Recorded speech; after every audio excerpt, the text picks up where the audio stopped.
शेती, शिक्षण, राजकारण, क्रीडा, मनोरंजन, बातमी तुमची आमची, सदैव आपल्या सेवेत. प्रकट महाराष्ट्र. नमस्कार, मी उमेश मोहिते आणि आपण पाहताय प्रकट महाराष्ट्र. शासनाच्या विविध योजना नागरिकांच्या दारी, डोंबिवलीत नागरिकांचा प्रतिसाद. केंद्र शासन, राज्य शासन आणि स्थानिक स्वराज्य संस्थांच्या शासकीय योजनेची नोंदणी व महाआरोग्य शिबिर बुधवार दिनांक 7 फेब्रुवारी 2024 रोजी सकाळी 10 ते 5 या वेळेत रवी पाटील मैदान, मातोश्री आनंदीबाई पाटील वाडी, तुकारामनगर, डोंबिवली पूर्व या ठिकाणी शिवसेना खासदार डॉक्टर श्रीकांत एकनाथ शिंदे, खासदार कल्याण लोकसभा यांच्या मार्गदर्शनाखाली राबविण्यात आला.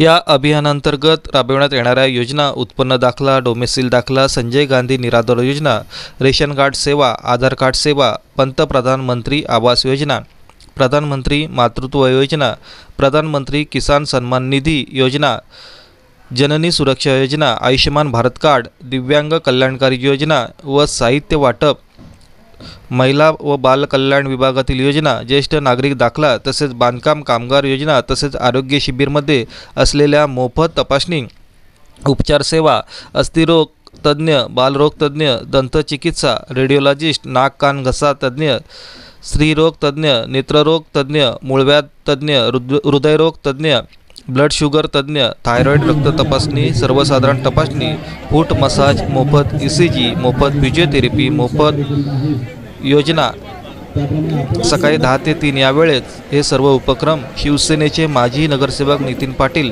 संघटक कल्याण ग्रामीण विधानसभा क्षेत्र नितीन पाटील, माजी नगरसेविका सौ रंजना नितीन पाटील, रवी पाटील माजी नगरसेवक, शिवसेना उपजिल्हा प्रमुख कल्याण यांच्या नेतृत्वाखाली सदर कार्यक्रम आयोजित करण्यात आला. कार्यक्रम यशस्वी करण्यासाठी राजन सुखाले, यश नितीन पाटील, रवी रोशन पाटील, गजानन पाटील, दिनेश दादा, अनंत ठाकूर, राहुल बाविस्कर, प्रेमराज घाग, बीना सावला आणि सौ कोयल मॅडम यांनी मेहनत घेतली. सदर उपक्रमाचा भरघोष नागरिकांनी लाभ घेतला. आमचे प्रतिनिधी रवी जाधव कोतापकर, डोंबिवली पश्चिम.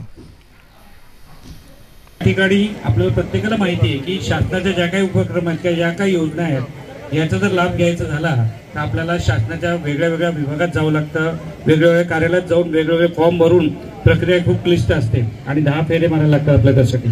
पण शासनाने आता एक वेगळं केलंय की शासनच आपल्या दारी आलंय.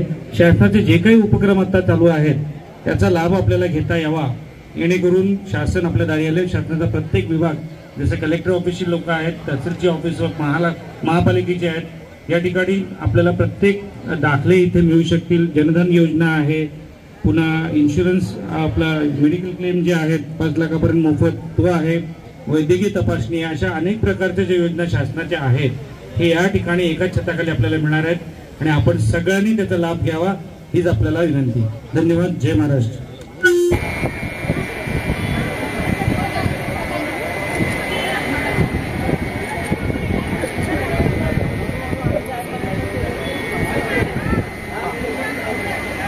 आज इथे शासन आपल्या दारी हा कार्यक्रम इथे लागलेला आहे आणि याची मुख्य संकल्पना आपले महाराष्ट्राचे लाडके मुख्यमंत्री आणि आपले सन्माननीय कल्याण लोकसभेचे खासदार श्रीकांत शिंदे साहेब यांच्या संकल्पनेतून हे सगळं साकार होतंय की सर्वसामान्य नागरिकांना एखादा दाखला काढायचा आहे किंवा एखाद्या योजनेचा लाभ घ्यायचा आहे तर त्यांना 50 चक्रा मारून सुद्धा ह्यापूर्वी अशा प्रकारच्या योजनेचा लाभ मिळत नव्हता किंवा योजनेची माहिती तळागाळातल्या कार्यकर्त्यां लोकांपर्यंत ही पोहोचत नव्हती.